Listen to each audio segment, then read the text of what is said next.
నిన్న ఒకటి అడగనా? అడగండి. నువ్వు ఇంట్లో హ్యాపీగానే ఉన్నావా? ఉన్నాను. నా వల్ల ఏం ఇబ్బంది లేదు కదా? ఏం లేదు. ఎందుకు అడుగుతున్నారు ఇప్పుడు? అంతా ఓకే కదా? ఓకే. ఏమైందండి? మరెందుకు లక్ష్మి అన్నంలో విషయం కలిపావు? అమ్మయ్యా, ఈ రోజుతో పీడ విరగడైపోతుంది.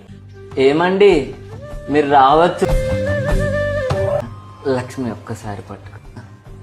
ఆ ఆస్తి పేపర్లు నీ పేరు మీదే రాసిన.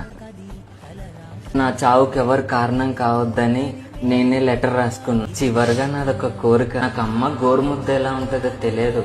నువ్వు ఒక్కసారి కలిపి పెడతావు. మీకు పర్లేదంటేనండి. మెళ్ళో పూలమాలే రా పువ్వులే.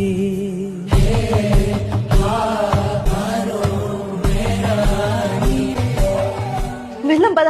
ఎలాగో ఆస్తి కూడా నా పేరు మీదే ఉంది. దీంతో మనం చాలా హ్యాపీగా బతకొచ్చు. వెళ్దాం పద.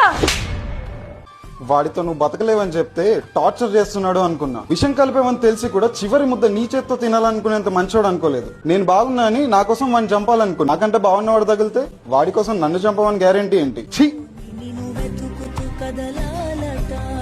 జీవితాలు నాశనం అయిపోతున్నాయి. మారండి. ఆయన బతికాడా? లక్ష్మి, లో క్వాలిటీ విషయం అనుకుంటా లక్ష్మి. బతికిపోయాను. నిన్ను మా అమ్మ కంటే బాగా చూసుకున్నా కదా లక్ష్మి.